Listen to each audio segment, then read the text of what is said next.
आज हम लोग अपने वीडियो लेक्चर में पुनः आज कंटिन्यू करेंगे। आज हम लोग समझेंगे कि कैसे हम लोग अपने क्वेश्चन को आगे करना है। और आप लोगों ने कल वीडियो लेक्चर में देखा होगा कि पिछली क्लासों में हम लोग अनसॉल्व्ड हल कर रहे थे। तो आज अपने प्रश्नावली की तरफ चलते हैं। आज हम लोगों का टारगेट होगा प्रश्नावली 4C का।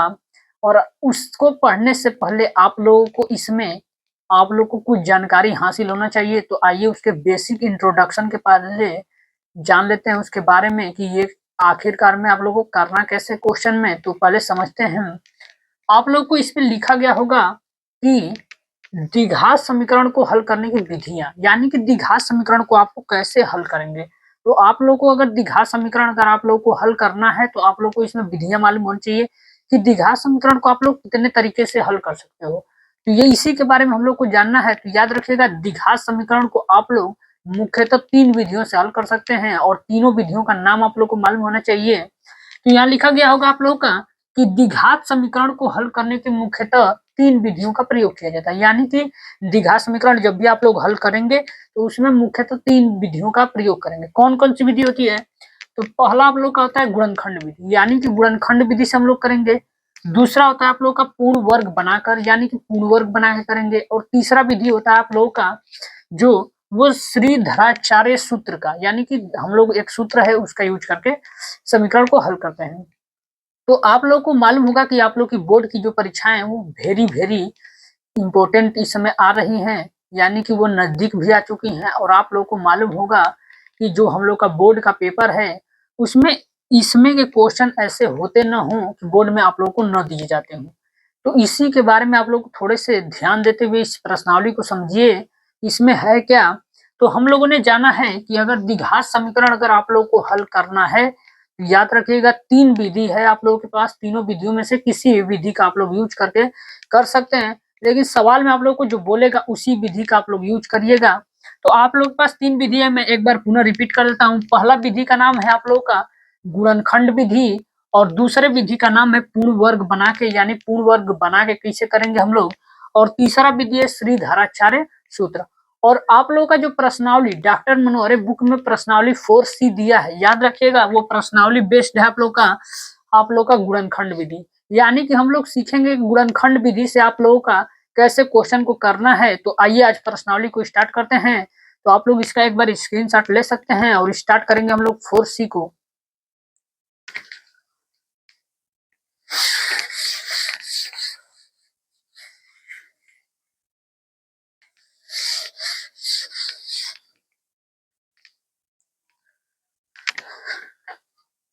तो किताब आप लोग अपना निकाल लीजिएगा और उसमें क्वेश्चन को देखते रहिएगा। प्रश्नावली 4C में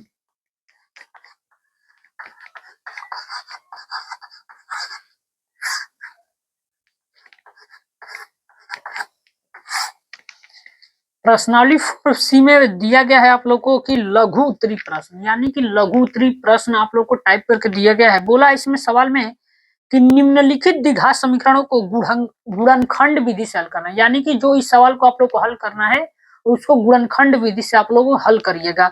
तो आइए पहला क्वेश्चन इसमें देखते हैं क्या दिया है आप लोगों का। दिया है x² - 6x और प्लस में ये 5 बराबर में ये 0 दिया है। आप लोग को ऐसा कुछ क्वेश्चन में दे रखा है। देखिए, अगर आप लोगों को गुणनखंड नहीं आता होगा करने, तो आप लोग 9th क्लास में अगर गुणनखंड अगर आप लोग नहीं सीखे होंगे तो आप लोग यहाँ भी सीख सकते हो कि कैसे क्वेश्चन को गुणनखंड हम लोग करते हैं। तो आइए जानते हैं।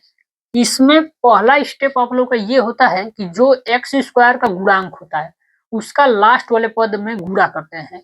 यानी यहाँ चेक करेंगे x² का गुणांक कितना है, 5 है, यानी इसका गुणा आप लोग का यहाँ होगा। यानी 1 का गुणा करेंगे तो कितना हो जाएगा, यहाँ 5 होगा। ठीक, इतना तो आप लोग को समझ में आया होगा।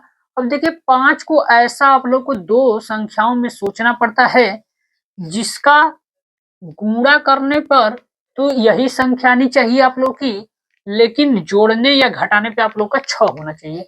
2 ऐसी संख्या सोचना है आप लोग को कि गुणा करने पे तो 5 ही आना चाहिए, यानी कि जब आप लोग उसका गुणा करेंगे तो वो 5 होना चाहिए। लेकिन वही 2 संख्या जो आप लोग गुणा किए रहेंगे उन्हीं दोनों संख्याओं को जोड़ने या घटाने पे आप लोगों का ये बीच वाला आना चाहिए, यानी कि 6 तो आना ही चाहिए। तो आप लोग याद रखिएगा अगर यहाँ पे प्लस होगा तो वो जो संख्या होगी याद रखिएगा वो हमेशा प्लस करके ही आएगी। ये आप लोग का ट्रिक होता है। यानी अगर यहाँ प्लस होगा तो ये दोनों संख्याएं जो भी गुणा करने पे आप लोग का 5 आएगा, याद रखिएगा उसको जोड़ के ही आप लोग को लाना होगा। यानी कि 5 हमको लाना है गुणा करके। तो आप सभी लोग को मालूम है कि 5 में 1 का गुणा कर देंगे तो कितना हो जाएगा आप लोग, 5 हो जाएगा। ये तो सभी लोगों को मालूम होगा। अब इन्हीं दोनों को जोड़ दीजिए, यानी कि 5 प्लस 1 जोड़ देंगे तो कितना आ गया, 6 आ गया। यानी कि ये देखिए 6, ये आ गया आप लोग का 6, 6 आ गया। इसी संख्या को उठा के इसके जगह पे रख दीजिए आप लोग, यानी ये हो जाएगा एक्स स्क्वायर माइनस 6 की जगह पे कितना रखना है हमको, 5 प्लस 1 रखना है। रख दीजिए यहाँ 5 प्लस 1 और कोष्टक में कर दीजिएगा, और बाहर ये x है, x को लगा दीजिए इसमें, और प्लस में यहाँ 5 कर दीजिए, बराबर में हो जाएगा ये 0 आप लोग का।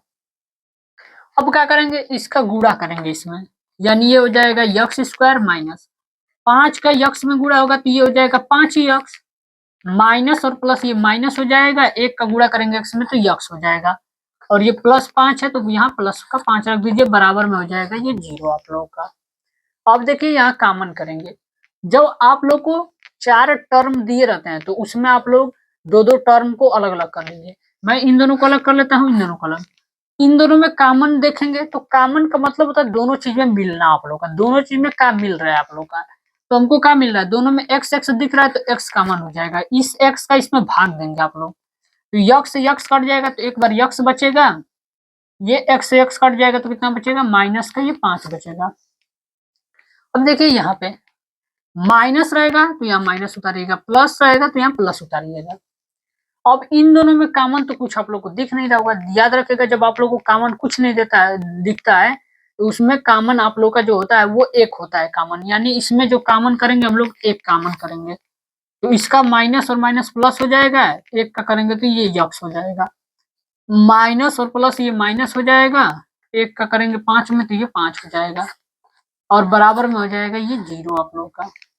इन दोनों में आप लोग को दिख रहा होगा कि दोनों ब्रैकेट सेम है, यानी कि कॉमन है, तो ये हो जाएगा यक्स माइनस 5 हो जाएगा, और अगर इसको देखें तो ये इससे कट जाएगा तो बच जाएगा यक्स और माइनस, और ये हो जाएगा 1 और बराबर में ये 0 हो जाएगा। अब इसकी तुलना एक बार इससे करा दीजिए, यानी यक्स माइनस 5 बराबर में 0, और एक बार इसकी तुलना इससे कराते हैं, यानी यक्स माइनस 1 बराबर में 0। इसको पक्षांतर कर दीजिए तो यक्स बराबर हो जाएगा 5, और इसकी पक्षांतर करेंगे उधर तो यक्स बराबर कितना हो जाएगा आप लोग का, 1 हो जाएगा। यानी कि आप लोग का एक्स का एक बार मान 5 आएगा और एक बार एक्स का मान 1 होगा, तो ये आप लोग का आंसर हो गया। तो इसी तरह के क्वेश्चन आप लोग के बुक में दिए गए हैं बहुत सारे हैं, और इसी क्वेश्चन को हम लोग को इसी तरह करना है। तो आप लोग पहला क्वेश्चन देख लीजिए, चलते हैं नेक्स्ट क्वेश्चन की तरफ, क्वेश्चन नंबर 2 की तरफ।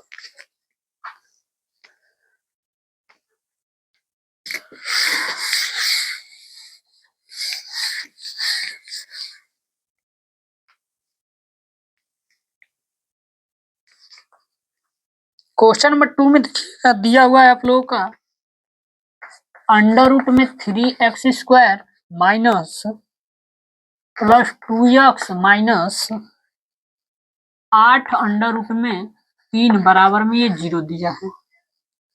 और क्वेश्चन नंबर 3 मैं यहीं पे लिख देता हूं, ये दिया एक्स स्क्वायर माइनस 3x और माइनस 10 बराबर में ये 0 दे रखा है। ये क्वेश्चन आप लोग को दिया हुआ है, तो आइए समझते हैं कैसे करेंगे। हमको मालूम है कि हम अभी लोग पढ़ के आए हैं हम लोग कि एक्स स्क्वायर का जो गुणांक होता है उसमें जो मान दिया रहेगा आप लोग का